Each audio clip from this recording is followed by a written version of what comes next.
नमस्कार, आप देख रहे हैं सिटी पोस्ट लाइव। मैं हूं शिवानी जायसवाल। बिहार की सियासत से जुड़ी खबर हम आपको देते हैं।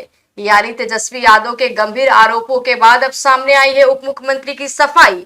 मामला मतदाता सूची यानी वोटर लिस्ट के नाम दर्ज होने को लेकर उठे सवालों का है। तेजस्वी यादव ने हाल ही में आरोप लगाया था कि उप मुख्यमंत्री का नाम उस इलाके की वोटर लिस्ट में शामिल है जहां वो मतदाता सूची के रूप में पात्र नहीं है। इस मुद्दे पर विपक्ष ने चुनाव आयोग की कार्यप्रणाली और सत्ताधारी दल के नियत पर सवाल खड़े किए हैं। अब उप मुख्यमंत्री ने अपनी ओर से स्पष्टीकरण जारी कर दिया। आपको बता देते हैं, उन्होंने कहा है कि मैं पहले भी यहां से अपना नाम हटाने के लिए आवेदन दे चुका हूं, लेकिन नए वोटर लिस्ट में मेरा नाम फिर से आ गया तो 5 अगस्त को दोबारा नाम हटाने के लिए आवेदन दिया।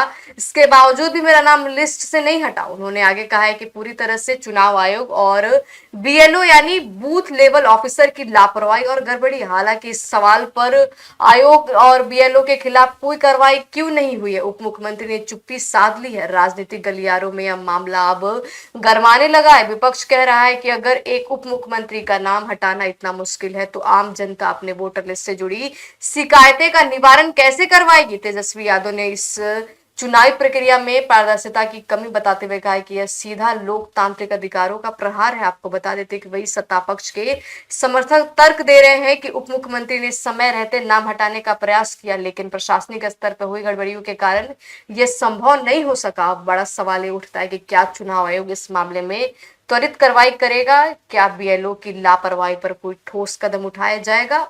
और सबसे अहम बात, क्या बिहार की मतदाता सूची इस तरह की गड़बड़ियां आम है या फिर सिर्फ एक अपवाद है? देनी चाहिए कि इस तरह के झूठा आरोप कतई नहीं लगाना चाहिए। सर, आपकी गलती नहीं, आपने बता दिया, लेकिन एसआईआर में यानी कि आपका नाम आया तो एसआईआर में गलती हुई है। कैसे नहीं? ये देखिए, ये त्रुटिपूर्ण नहीं, अब ये लॉयर भी है और मैं चुनाव से भी देखता हूँ भाजपा।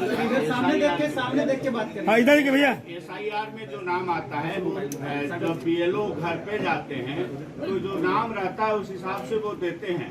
एसआईआर में इन्होंने फॉर्म भरने का काम नहीं किया और फिर भी नाम आ गया, तो अभी इन्होंने उसको सही रूप से फॉर्म 7 भर के ऑब्जेक्शन भी डाल दिया कि इस नाम को डिलीट कर दिया।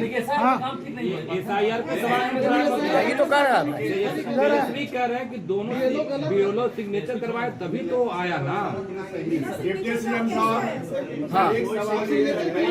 मेरा उसको संशोधित के लिए दिया था, क्योंकि मेरा सर्टिफिकेट का जो उम्र है 5/6/1967 का और लखीसराय में जो है वो 58 वर्ष प्रारूप में आया है, तो मेरा उम्र ठीक है, सर्टिफिकेट के अनुसार है।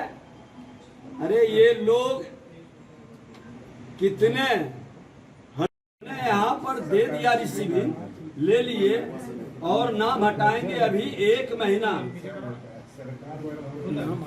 त्रुटिकरण संशोधन का समय है, अभी 1 महीना है और इस महीने में ही तो वो 1 महीने का समय क्यों दिया गया?